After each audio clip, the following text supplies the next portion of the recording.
So on Tuesday, we're going to have what might be the last surgery of something that's taken 26 years to do. Some people know that I'm hearing impaired. My right ear has a mild to moderate hearing loss, about 20-25 decibels dB, and my left ear has a severe to profound hearing loss. And on Tuesday, we're going to try and reconstruct the bones of hearing in my left ear.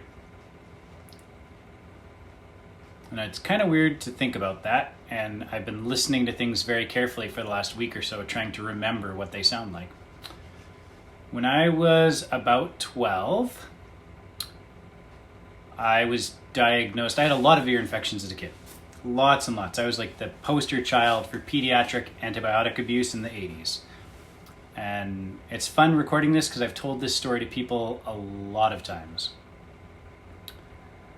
I was diagnosed with the cholestatoma, which is a cyst that grows in your ears when you get enough ear infections, you blow your eardrum enough times that epithelial tissue on the outside of your skin starts to grow into the middle ear. And it will destroy your bones of hearing and eventually your nerves and a whole bunch of other problems. Mine was caught reasonably early, not as early as it could have or should have been. But between grade 7 and 9, I had 7 operations on my ears. So the core of what happens today is that I have no bones of hearing in either ear, except for maybe the foot plate of the stapes. And we'll talk about that in a second. Both eardrums have been grafted material, like rebuilt, 3 or 4 times in each ear. I had a fantastic surgeon named Clark Elliott who did all the work back in the day. And so in my right ear, we have transmission loss, so there's no bones, and also some nerve damage. In my left ear, we have transmission loss, but relatively little nerve damage. So what they're going to try on the left ear is an ossicular chain reconstruction, or also called TORP or PORP. And they're going to take my eardrum and lift it up, and they're going to put what looks like a little titanium potato masher in there that goes up against my eardrum and connects to the oval windows. So we're going to take care of that transmissible loss.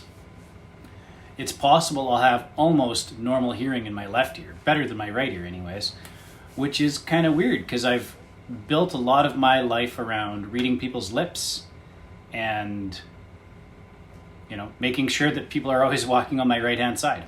So it's kind of interesting. And I was at a friend's place the other day with lots of little kids around, and I was just sitting there and listening to the sound, or I listen to a lot of music, and particularly drums. I can listen to a snare drum and probably tell you what it's made out of. So I'm very curious what's going to happen on Tuesday as I start to, take packing or whatever out, and I have no idea what I'm going to hear. It's either going to be way better or it's going to be mildly worse. And I'm hopeful. The fun and ironic part, or just fun part, is that the surgeon who's doing the work was actually a resident with my ear surgeon who did the original work in the 90s. It's quite possible that he was even still around when we started to do my ear surgery, so he may have seen me once before, 25, 30 years ago, which just makes me feel real old. I am hoping and praying for Tuesday. If you're able to join me, that would be lovely. And I will probably be out of it. Recovery time, they say take a couple weeks off work. There's a tiny piece of metal in my head, so I'm probably going to keep my head pretty still while it heals into place. Definitely not going to do any skiing until well into January, and just try not to fall and smack my head on anything. It's a long story short. It's been a long, long time with my ears, and I don't think I've ever really told this part of the story in a public way, but we'll put it on YouTube and some other channels and see what happens. Thanks very much, guys.